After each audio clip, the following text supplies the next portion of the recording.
Hello and welcome to CI News on the 28th of February. The committee tasked with scrutinising Kim Leadbeater's assisted suicide bill has reconvened after a week's break, but has continued its trajectory of rejecting new safeguards. In a few moments, our director Kieran Kelly will give his assessment.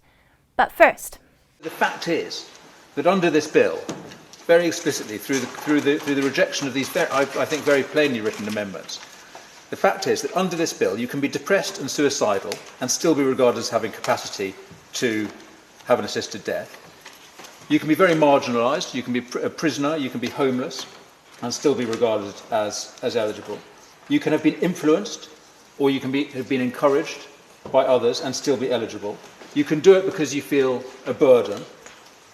You don't need to be in any kind of pain. You don't need to be in the tiny proportion of cases that palliative care can't help. And as the Honourable Lady accepted in the last session of the committee, you can seek an assisted death for the sole reason of saving your family money. And you would be granted an assisted death on those grounds. That was Danny Kruger MP summarising who would be eligible for assisted suicide under Kim Leadbeater's Terminally Ill Adults End-of-Life Bill. Mr Kruger, who opposes the bill, was later forced to respond to the extraordinary claim from Simon Ofer that less detail is safer than more. And the more we write, the more likely it is it will be less safe for patients. So I would keep it very simple. I really want someone to explain this point to me. How can it make it more unsafe for patients to state explicitly what the safeguards are? How can it possibly make it harder or more dangerous if we specify what, as the Honourable Gentleman says, is good practice currently? Numerous safeguards were debated and rejected by the committee, including one which would require anyone seeking assisted suicide to first speak to a palliative care specialist. But Government Minister Stephen Kinnock said this would increase demand for palliative care specialists, and the amendment failed. An amendment to explicitly prevent assisted suicide on the basis of anorexia was another that was voted down. Prior to the decision, Shah encouraged MPs not to ignore their duty to protect people. Let's say, for example, there'd be only 1 or 2 assisted deaths of anorexia if this bill became law without my amendment. I would hope that every single member of this committee agrees with me when I say that even 1 such death would be unacceptable. Perhaps someone would say, oh, but we must not make the perfect the enemy of the good. And that has been said throughout this debate, or sentiments have been expressed in reflection of that very sentence. That's a good argument to make when we're trying to persuade our teenagers to finish their homework for school, etc. It doesn't wash for me when we're trying to create a bill with the strongest possible safeguards for vulnerable adults.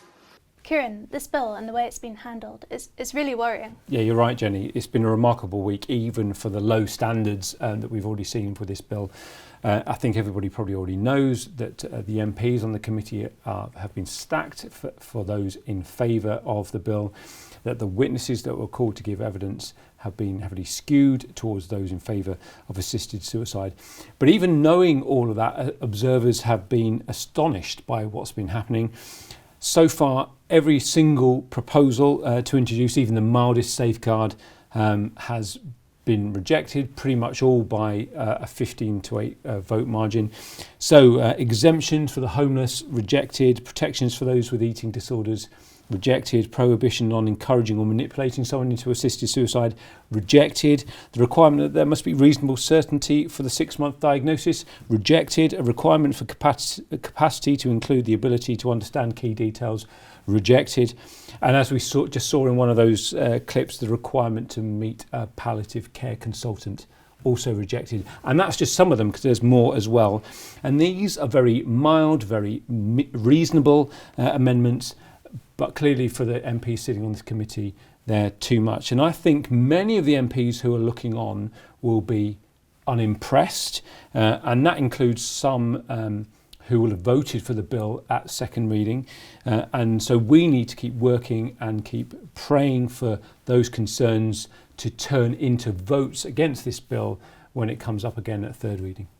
Thanks, Kieran. That's really helpful. In other news, Scotland's First Minister has reiterated his support for allowing men who claim to be women to use ladies' toilets and changing rooms. John Swinney's government's guidance states that its employees may use the facilities they feel most comfortable with, without any need to have changed their legal sex. It comes despite a recent warning from the Equality and Human Rights Commission that the law clearly emphasises the importance of separate facilities for men and women.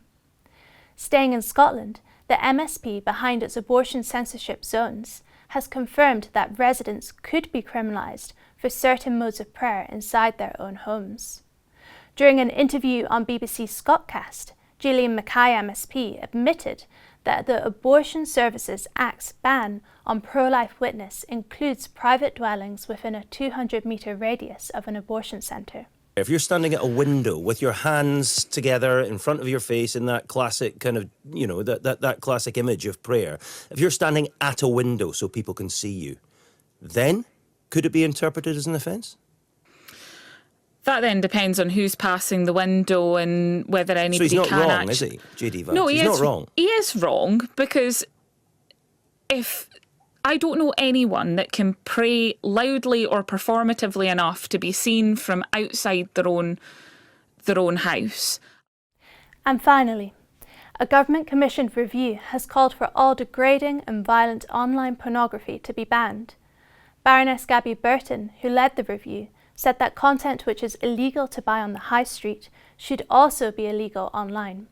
This is about getting rid of harmful, abusive pornography that so many young people, children have been able to watch. Hopefully that will get better with age verification, but we have to accept we've had 10 years really of young people watching some of this stuff.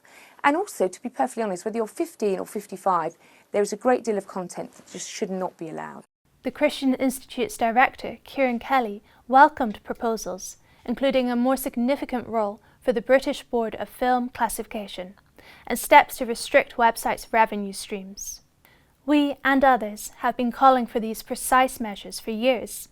They are clear steps that I believe will make a real difference, and I'm pleased that Lady Burton is seeking to take them forward. To explore these stories and much more, visit our website christian.org.uk and be sure to subscribe and follow us across our social media channels. Thank you for watching. Have a blessed weekend.